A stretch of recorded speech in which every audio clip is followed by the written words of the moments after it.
Lyca production Subaskaran தயாரிப்பில் ரஜினிகாந்த் நடிப்பில் DJ Gnanavel இயக்கத்தில் வேட்டையன் அக்டோபர் 10 முதல்.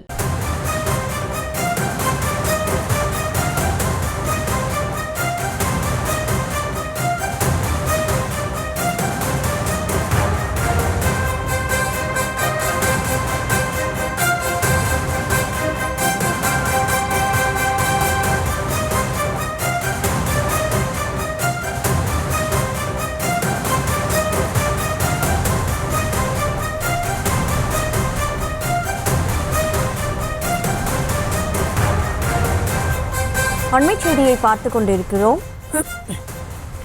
அதிமுக பொதுச் செயலாளர் எடப்பாடி பழனிசாமி கட்சி தொடர்பாக அறிவிப்பு வெளியிட்டிருக்கிறார். அதில் கன்னியாகுமரி கிழக்கு மாவட்ட செயலாளர் பொறுப்பிலிருந்து தளவாய் சுந்தரம் நீக்கப்படுவதாக அறிவிப்பை வெளியிட்டிருக்கிறார். கன்னியாகுமரி கிழக்கு மாவட்ட செயலாளர் பொறுப்பிலிருந்து தளவாய் சுந்தரம் நீக்கப்பட்டிருக்கிறார். அவரை நீக்கி அதிமுக பொதுச் செயலாளர் எடப்பாடி பழனிசாமி அறிவிப்பு வெளியிட்டிருக்கிறார். கட்சியின் அமைப்பு செயலாளர் என்ற பொறுப்பிலிருந்தும் அவர் நீக்கப்படுவதாக எடப்பாடி பழனிசாமி அந்த அறிவிப்பில் குறிப்பிட்டிருக்கிறார். அந்த அண்மை செய்தியை பார்த்துக் கொண்டிருக்கிறோம்.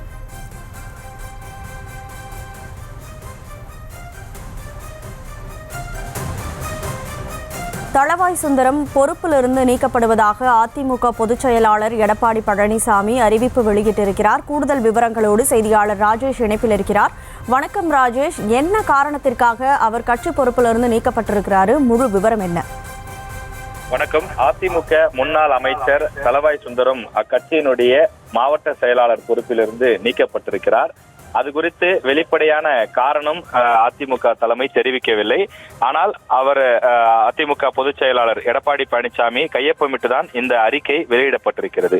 அந்த செய்தி குறிப்பிலே வெளியிடப்பட்டிருக்கக்கூடிய விவரம் என்பது அதிமுகவின் கொள்கை மற்றும் குறிக்கோளுக்கும் கோட்பாடுகளுக்கும் முரணான வகையில் தளவாய் சுந்தரம் செயல்பட்டதாகவும் கழகத்தின் சட்டதிட்டங்களுக்கு மாறுபட்டு நடந்து கொண்டதாகவும் கிடைத்த தகவலின் அடிப்படையில் இந்த நடவடிக்கை மேற்கொள்ளப்பட்டிருப்பதாக அவர் குறிப்பிட்டிருக்கிறார். அவர் மீது வந்திருக்கக்கூடிய அந்த புகார் என்பது உண்மைதானா என்பது குறித்து விசாரணை மேற்கொள்ள வேண்டி இருப்பதால் தற்போது அவர் இந்த கட்சியிலிருந்து நீக்கி வைக்கப்படுகின்றார் என்று குறிப்பிடப்பட்டிருக்கிறது. அதாவது இந்த பொறுப்புகளிலிருந்து நீக்கி வைக்கப்படுகிறார். அதாவது தளவாய் சுந்தரம் பொறுத்தவரையிலே 2 முக்கிய பொறுப்புகளில் அவர் இருந்து வந்தார். அதாவது அதிமுகவினுடைய அமைப்பு செயலாளராகவும் அதே போல கன்னியாகுமரி கிழக்கு மாவட்ட செயலாளராகவும் அவர் இருந்து வந்தார். அதிமுகவை பொறுத்தவரையில் கன்னியாகுமரியினுடைய முகம் என்று சொன்னால் அதில் தளவாய் சுந்தரம் அவர்கள் தான் இருப்பார். ஏனென்றால் நீங்கள் கன்னியாகுமரி மாவட்டத்தினுடைய அந்த எம்பி சீட்டு கூட பாத்தீங்கன்னா இவர் கைகாட்டிய நபருக்குத்தான் வழங்கப்பட்டது. அதே போல பெரும்பாலான சட்டமன்ற உறுப்பினர்கள் அந்த கன்னியாகுமரி மாவட்டத்தில் இருக்கக்கூடிய சில சட்டமன்றத்திற்காக அந்த நிறுத்தப்பட்ட வேட்பாளர்கள் கூட அதனை முடிவு செய்யக்கூடிய ஒரு முகமாக இவர் இருந்தார். பெரும்பாலும் திமுக அதிமுக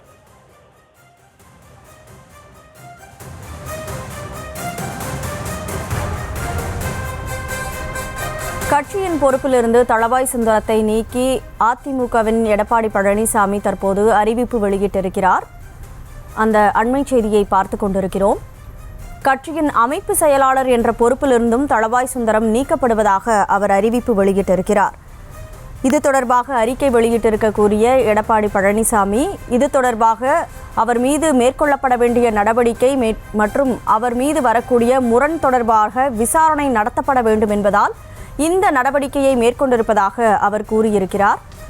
அது தொடர்பான அண்மை செய்தியை பார்த்து கொண்டிருக்கிறோம். ராஜேஷ், இப்போ என்ன காரணம் அப்படின்னு சொல்லாம விசாரணைக்காக தான் இந்த நடவடிக்கை மேற்கொள்ளப்பட்டிருக்கிறதா அதிமுக தரப்பிலிருந்து சொல்லப்பட்டிருக்கு.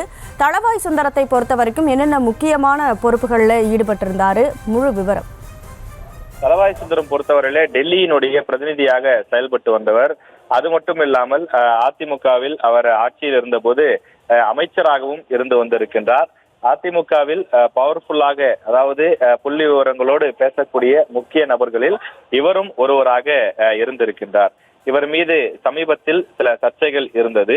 அதில் முக்கியமாக கடந்த நாடாளுமன்ற தேர்தலுக்கான அந்த கூட்டணி உள்ளிட்ட விவகாரங்கள் அறிவிக்கப்படாத நேரத்திலேயே இவர்தான் கன்னியாகுமரி அதிமுக வேட்பாளர் என்று நசரேத் பஸ்லியானை அறிவித்திருந்தார். அந்த பஸ்லியான் நசரேத் என்ற அந்த வேட்பாளர் இவர்தான் அதிமுகவின் வேட்பாளர் என தலைமை அறிவிப்பதற்கு முன்னதாகவே அவர் தன்னிச்சையாக அந்த அறிவிப்பை வெளியிட்டிருந்தார். அது ஊடகங்களில் பத்திரிகைகளில் செய்தியாகவும் வெளியாகி இருந்தது. வழக்கமாக ஒரு கட்சியினுடைய வேட்பாளர் என்று சொன்னால் அக்கட்சியினுடைய தலைமைதான் செய்தி குறிப்பு மூலமாக அதனை வெளிப்படுத்தும். ஆனால் இவர் அங்கு ஒரு அறிமுக கூட்டத்தையே ஏற்பாடு செய்து இந்த பசலியான் நசரத் இந்த நபர்தான் அதிமுக சார்பிலே வரக்கூடிய நாடாளுமன்ற தேர்தலில் போட்டியிட போகிறார் என்று அறிவிப்பு வெளியிட்டிருந்தார். அது மட்டும் இல்லாமல் நாடாளுமன்ற தேர்தலில் மிக சொற்பமான வாக்குகள் மட்டுமே கன்னியாகுமரி தொகுதியில் பெற்றுக் கொடுத்திருந்தார். மற்ற தொகுதிகளில் டெபாசிட் இழந்தது போன்ற விஷயங்கள் இருந்தாலும் கூட கன்னியாகுமரியில் நடைபெற்று முடிந்த நாடாளுமன்ற தேர்தலில் அதிமுக மிக குறைவான வாக்குகளை பெற்றிருந்தது. குறிப்பாக அந்த தொகுதியில் விளவங்கோடு தொகுதியிலிருந்து விஜயதாரணி விலகிய நிலையிலே அங்கு இடைத்தேர்தல் நடத்தப்பட்டது.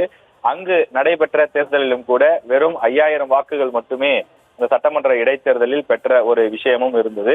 அதுவும் இவருக்கு எதிராக பார்க்கப்பட்டது. அதாவது ஒரு மாவட்டத்தினுடைய ஒரு பொறுப்பாகவும் ஒரு மாவட்ட செயலாளராகவும் இருக்கக்கூடிய நபர் அந்த தேர்தலுடைய வெற்றி தோல்விக்கு காரணமாக பார்க்கப்படுவார். வெற்றி பெற்றால் கொண்டாடப்படுவார், தோல்வி அடைந்தால் அதற்கு காரணம் அவர் என்றே பார்க்கப்படுவார். எனவே அந்த அடிப்படையில் கன்னியாகுமரியில் அதிமுகவிற்கு வெற்றி முகம் இல்லை என்பதும் ஒரு முக்கியமான காரணமாக பார்க்கப்பட்டது. அவர் மீது சில குற்றச்சாட்டுகள் முன்வைக்கப்பட்ட நிலையில் தற்போது அவர் மாவட்ட செயலாளர் மற்றும் அதிமுகவினுடைய அமைப்பு செயலாளர் ஆகிய 2 முக்கிய பொறுப்புகளிலிருந்து நீக்கப்பட்டிருக்கின்றார். அதே நேரத்தில் அடிப்படை உறுப்பினர் என்ற பொறுப்பில் அவர் தொடர்கிறார் என்பதையும் நாம் புரிந்து கொள்ள வேண்டும். அடிப்படை மிக முக்கியமாக அதிமுகவை பொறுத்தவரையிலே பெரிய பிரச்சனைகள் ஏதாவது இருந்தால் அது போன்ற நேரங்களில் அடிப்படை உறுப்பினர் உள்ளிட்ட அனைத்து பொறுப்புகளிலிருந்தும் நீக்கப்படுகிறார் என்பது போன்ற வாசகங்கள் இடம்பெறும். ஆனால் இந்த விஷயத்தை பொறுத்தவரையில் அமைப்பு செயலாளர் மற்றும் மாவட்ட செயலாளர் ஆகிய பொறுப்புகளில் இருந்து தற்காலிகமாக விடுவிக்கப்படுகிறார் என்று மட்டுமே குறிப்பிடப்பட்டிருக்கிறது. எனவே முன்னாள் அமைச்சர் தளவாய் சுந்தரத்தை பொறுத்தவரையில் அவர் தொடர்ந்து அதிமுகவினுடைய உறுப்பினராக தொடர்கிறார். காரணம் அவர் தற்போது சட்டமன்ற உறுப்பினராகவும் இருக்கிறார். அதையும் நாம் கவனத்தில் கொள்ள வேண்டும். ஒருவர் அடிப்படை உறுப்பினர் பொறுப்பிலிருந்து நீக்கப்பட்டு விட்டால் அவர் அக்கட்சியினுடைய சட்டமன்ற உறுப்பினராக தொடர்வதில் சில சிக்கல்கள் நீடிக்கின்றது. எனவே அரசியல் ரீதியாகவும் இது கணக்கீடுகள் செய்யப்பட்டு அந்த கால்குலேஷன்ஸ் அடிப்படையிலே அவர் உறுப்பினராக தொடர்கிறார் என்றும் பல்வேறு அரசியல் விமர்சகர்கள் கருத்து தெரிவிக்கிறார்கள். ஆனாலும் இந்த விவகாரம் தற்போதுதான் வெளியில் வந்திருக்கக்கூடிய காரணத்தால் அவரை கட்சியிலிருந்து நீக்கியதற்கான உண்மையான காரணம் என்ன, அவர் மீது வைக்கப்பட்ட குற்றச்சாட்டுகள் என்ன, அவர் தொடர்ந்து கட்சியில் நீடிக்கிறாரா என்பதையெல்லாம் நாம் பொறுத்திருந்துதான் பார்க்க வேண்டும்.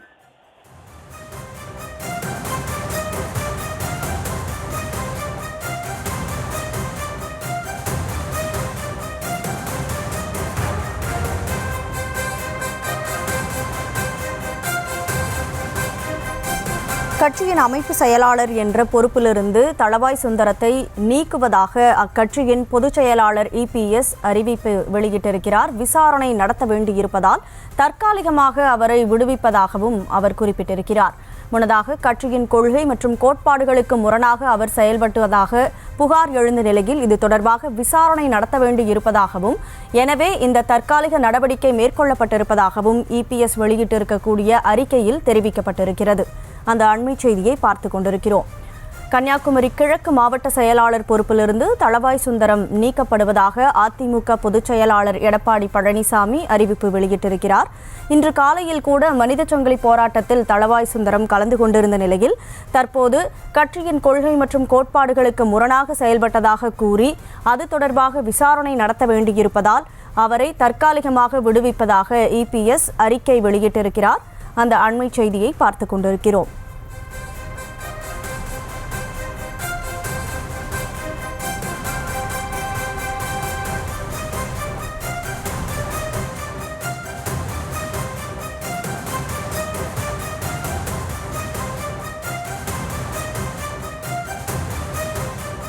லைகா புரொடக்ஷன் சுபாஷ்கரன் தயாரிப்பில் ரஜினிகாந்த் நடிப்பில் TJ ஞானவேல் இயக்கத்தில் வேட்டையன் அக்டோபர் 10 முதல். செய்திகளை உடனுக்குடனும் துல்லியமாகவும் தெரிந்து கொள்ள சப்ஸ்கிரைப் பண்ணுங்க.